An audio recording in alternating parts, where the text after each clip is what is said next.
Magandang araw po sa ating mga kababayan at mabuhay ang ating mga taga-subaybay at taga-tangkilik ng RPS TV. Akin pong pinasasalamatan ang lahat ng ating mga kababayan sa patuloy nilang pag-like, pag-subscribe at pag-share ng ating mga videos sapagkat ating naaabot ang lahat ng ating mga kababayan sa iba't ibang dako ng mundo at lubos nilang nauunawaan ang Australian immigration. Akin rin pong ipinapalaala sa lahat ng ating mga taga-subaybay na huwag kara-karakang gagawing immigration advice ang lahat ng natutunan dito sa ating channel sapagkat ito ay isang general information lamang. Maaaring ang inyong kasalukuyang aplikasyon o ang mga aplikasyong gagawin pa ay kakaiba sa ating talalakay. Mangyaring ako po ay inyong kontakin upang mabigyan kayo ng akmang immigration advice. Napakainit ng talakayan ng tungkol sa pagbabago sa temporary graduate visa na magkakaroon ng epekto sa July 1, 2024. Kaya naman ang ating mga kababayan na nagbabalak mag-apply ng temporary graduate visa ay maraming katanungan at ang inyong lingkod ay gumawa ng video na ito upang magbigay ng mga options para sa ating mga kababayan. Alam ko ng ating mga kababayan, lalong-lalo na ang mga 35 years old pataas ay hindi na makakapag-apply ng graduate visa pagdating ng July 1, 2024. Lalong-lalo na yung mga second temporary graduate visa. Ano na ang mga options ng ating mga kababayan? Kaya hindi natin pababayaan ng ating mga kababayan. Kinakailangan nating mag-isip ng mga options upang magkaroon sila ng transition to permanent residency sapagkat yun ang kanilang mga migration goals at hopefully ay matulungan natin ang ating mga kababayan. Ang una sa mga options na ating pwedeng gawin ay ang Subclass 482 o ang TSS visa, ang Temporary Skills Shortage visa o ang Working visa. Ito ay papalitan ng Skills in Demand visa. Hindi nga ba na ang Skills in Demand visa ay gagawing Specialist Pathway, Core Skills Pathway at Essential Skills Pathway? Regardless kung anong pathway kayo nabibilang, no? Kinakailangan nating ma-assess ang inyong mga qualifications kung kayo ay po pwedeng makapasok sa Subclass 482 o ang Working visa. Kung hindi na kayo eligible para sa Temporary Graduate visa. Ngayon, ano ba ang mga dapat tandaan ng ating mga kababayan kung sila ay mag-a-apply ng Subclass 482 o Working visa? Una, kinakailangan ang inyong employer ay merong approved standard business sponsorship. Ang ibig sabihin nito, nakapag-apply na ang employer sa immigration ng kanilang aplikasyon para humingi ng pahintulot na kayo na sila ay po pwedeng mag-sponsor ng mga overseas workers. Ikalawa, kinakailangan na ang iyong skills, qualifications, experience ay akma sa skilled occupation, no? Sa nominated occupation na nasa skilled occupational list. Sa kasalukuyan, ito ay nasa medium term at saka ang short term. Kung wala dito ang inyong mga skill, maaaring sila ay part ng labor agreement, ang kasunduan sa pagitan ng mga employer at ng Australian government.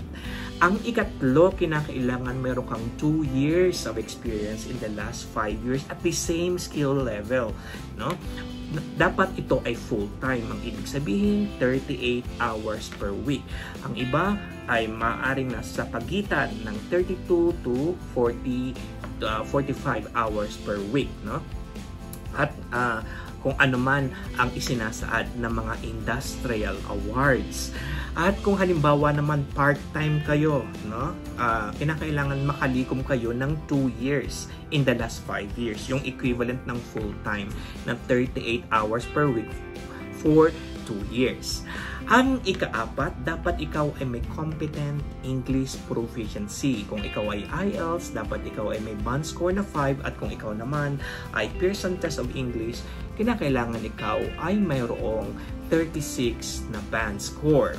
So, at ang ilan pa na kailangan dito sa working visa ay dapat nag-comply ka sa lahat ng mga visa condition ng iyong previous visa. Kinakailangan din meron kang substantial visa onshore. So ang ibig sabihin nito, hindi pa nag-expire ang iyong kasalukuyang visa. For example, ang visa mo ngayon ay student visa. Dapat pag nag-apply ka ng working visa ay dapat hindi pa siya expire, no?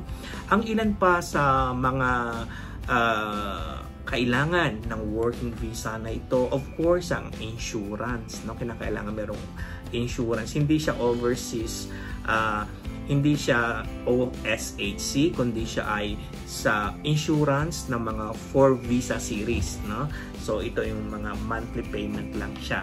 Maaari mong isama ang iyong mga dependents sa working visa. So ano pa nga ba ang kailangan ng ating mga working visa? Kailangan din na meron kang positive skills assessment, no?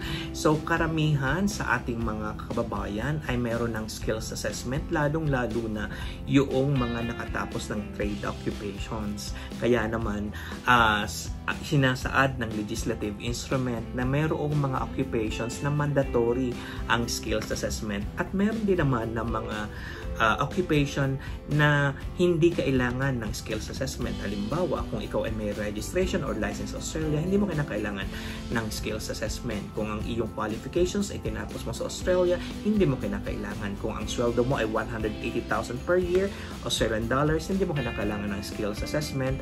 At kung halimbawa naman ikaw ay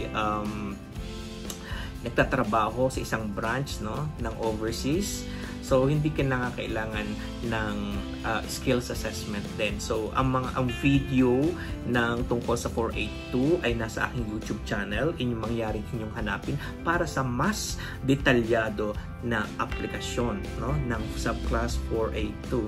So itong subclass 482 o working visa ay maaaring maging option ng ating mga kababayan. Hindi naman lahat ay maaaring nasa option na to, kaya sa mga darating na araw ay aking ilalahad sa inyo ang iba pang mga option tulad halimbawa ng subclass 407, ang traineeship visa. Abangan ninyo yan, ang traineeship visa, sapagkat yan ang magpapabago sa ball game kung hindi na kayo eligible sa 485. At ang Australian Certified Trainers ay approved sponsor ng subclass 407. Kaya abangan ninyo yan. Kung hindi kayo eligible sa subclass 482, maaaring eligible kayo sa subclass 407.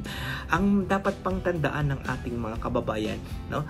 Siyempre, hindi naman lahat ay eligible sa subclass 482, lalong-lalo na sa mga nag-aral ng vocational, sapagkat maaaring kulang pa sila sa experience at hindi pa sila tapos sa kanilang job ready program final assessment, tulad halimbawa ng mga chef, cook, at mga plumbers, at mga welders, mga air conditioning students. So yung mga yan nangailangan ng assessment. So maaaring ibang option ang ibibigay natin sa kanila.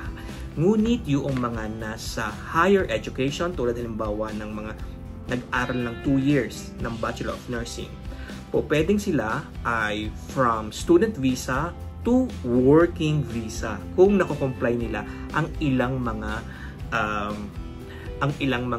requirements na aking nabanggit. Kaya naman sa aking mga kababayan, huwag kayong mag-alala. Naririto ang RPS Migration upang kayo ay tulungan. At pagbalik ko sa Australia sa darating na linggo ay magkakaroon tayo ng free consultation para magkaroon tayo ng migration goals. Hindi ko pababayaan, lalong-lalo na ang ating mga kababayan. Kaya naman po, patuloy na tumutok dito sa RPS TV. Kay RPS, sulit ang visa mo.